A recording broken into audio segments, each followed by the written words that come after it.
Eugenics originated in England with the work of Francis Galton. He studied traits in family lines and began the nature versus nurture debate. He focused on twins to answer the question of what was more powerful, heredity or environment. He proposed positive eugenics, encouraging the reproduction of eminent men and their families, whose accomplishments he had tied to the progress of civilization. He cautioned against drawing premature and harmful conclusions from his work, but like his cousin, Charles Darwin, his work was used as justification for some of the greatest crimes in history. Negative eugenics is the application of means to discourage the breeding of the unfit, including anti-race mixing marriage laws, segregation, sterilization, and euthanasia. Eugenics is not a true science, and though it is dressed up in mathematics to give it legitimacy, it has much more in common with the quack science of phrenology. Phrenology was the study of the size and shape of the human head to determine intelligence and character. The industrial age had thrown millions of people off the farm and into the city to work in low-paying factory jobs. The sheer scale of the problems of mental illness, alcoholism, and crime seemed overwhelming. Added to this, millions of Eastern Europeans and Italians came to America and made the native population uneasy. They were viewed as bad stock compared to the more Nordic types that had made up earlier waves of immigration from Western Europe. Suggestions for solving these problems took the form of negative eugenics. However, the eugenics movement's leaders were smart enough to realize that America was not prepared for euthanasia. The eugenics movement took shape in America with the founding of the Eugenics Recording Office at Cold Spring Harbor Laboratory in 1910 by Charles Davenport, with money from the Carnegie Institution. The ERO compiled millions of files on ordinary Americans. The adherents of eugenics included some of the most influential doctors and scientists of the era, including Alexander Graham Bell, Luther Burbank, W. M. Kellogg, David Starr Jordan, the president of Stanford University, William Welch of Johns Hopkins University. Professors at Harvard, Columbia, Yale, and other universities taught 375 courses on eugenics. The hypothesis that mental illness, crime, and poverty were inherited factors and could be cured through negative eugenics had been by the 1920s accepted by American society as fact. Contests for fitter families were common at state fairs, and eugenics publications and ideas were widespread. This could not have been possible without the hard work of many eminent men and the application of large amounts of money. The great fortunes of the Carnegie Institution, the Rockefeller Foundation, Harriman family, Ford Foundation, and others funded the ERO, the American Eugenics Society, the American Eugenics Party, and others. The American eugenics movement actively encouraged foreign countries to participate, concentrating most heavily on Germany. The opening address of the Second International Congress of Eugenics in 1921 was repeated in German. Only 3,000 people had been forcibly sterilized by the time the famous case of Buck v. Bell reached the Supreme Court. Carrie Buck was a 17-year-old girl who had become pregnant out of wedlock in 1920s Virginia. She was ostracized by her community, and her baby, Vivian Buck, was reported to the ERO as appearing not normal. Carrie and her mother's files were examined. Both had previously been classified as morons, and court proceedings were begun to have Carrie forcibly sterilized without examination.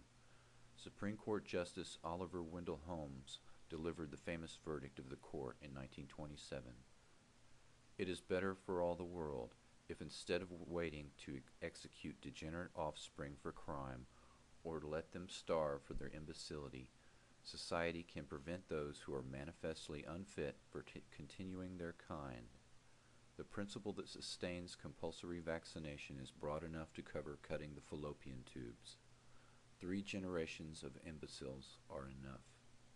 This decision validated Virginia's Eugenical Sterilization Act and set in motion the forced sterilization of 60,000 American citizens. Eventually, similar laws were passed in 33 other states. Carrie Buck was not a promiscuous and disruptive moronic slut as she had been portrayed at trial by the testimony of her school superintendent. She had in fact been raped by her foster family's son. She had been on the honor roll. Her forcible sterilization was a result of lies, incorrect diagnosis, In a plot to pass the Virginia law, a review of the case uncovered a conspiracy between Carey's defense lawyer and the colony of Virginia to ensure the constitutionality of the Virginia law. The state was trying to save money by sterilizing the growing population in its mental health facilities. The greatest impact of Buck v. Bell was in Germany. In 1933, the Nazi government adopted the Prevention of Hereditarily Ill Offspring Act, which was based on Buck v. Bell, and led to the forced sterilization of 375,000 people and the banning of marriage and sexual relations between Germans and Jews. The Rockefeller Foundation funded the Kaiser Wilhelm Institute, including the work of Ernst Rudin, a leading psychiatrist who became an architect and prime director of the medical experimentation programs conducted on thousands of Jews, Gypsies, and others. American money also endowed the work of Ottmar Verschuer, who headed the Institute of Anthropology, Human Heredity, and Eugenics. He wrote in his Eugenics journal that Germany's war would yield a total solution to the German problem. Verschuer had a longtime assistant. His name was Joseph Mengele. On May 30th, 1943, Mengele arrived at Auschwitz. Verschuer notified the German Research Society. My assistant, Dr. Joseph Mengele, MD, PhD, joined me in this branch of research. He is presently employed as captain and camp physician in the Auschwitz concentration camp. Anthropological testing of the most diverse racial groups in this concentration camp is being carried out with the permission of SS Reichsfuhrer Himmler. Mengele began searching the boxcar arrivals for twins. When he found them, he performed beastly experiments, scrupulously wrote up the reports, and sent paperwork back to Verschuer's institute for evaluation. Often cadavers, eyes, and other body parts were dispatched to Berlin's eugenic institutes. Several doctors who had been sent to Auschwitz for aiding Jews worked as his assistants and described him thus. His experiments and observations were carried out in an abnormal fashion. When he made transfusions, he purposely used incorrect blood types. He would inject substances and then ignore the results. He did what he pleased and conducted his experiments like a mad amateur. He was not a savant. He had the mania of a collector. The toll of eugenics laws would fall heavily on non-Jewish Germans as well. The chronology of events is instructive. First, patients in German mental facilities were sterilized. Then it was decided to gas them. Carbon monoxide gas was used in the beginning but was discarded in favor of Zyklon B gas for reasons of economy and effectiveness. Next, all the residents of the old age homes in Germany were either starved, given lethal injection, or gassed and then cremated. Finally, German citizens who had physical disabilities, many quite mild or correctable, were euthanized. Between 50 and 100,000 German citizens were eventually killed. The program was referred to as a mercy death. However, nothing could be farther from the truth. Witnesses said that the floor, walls, and even ceiling of the gas chamber were stained with blood, vomit, urine, and feces. At the center of the room would be an enormous pile of bodies in the general shape of a pyramid as people climbed to the top of each other to reach the last remaining breathable air near the ceiling. The American eugenics movement leaders went underground and changed the name of their organizations.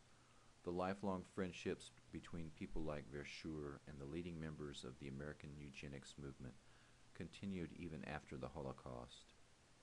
He and many others were never punished and remained influential men in society. Their portraits hang in many major universities, both in Germany and America. The names of their victims are mostly lost to history. They included the powerless people who couldn't fight back. Carrie Buck's daughter died at the age of 8 due to an illness. In her short career, she had made the honor roll.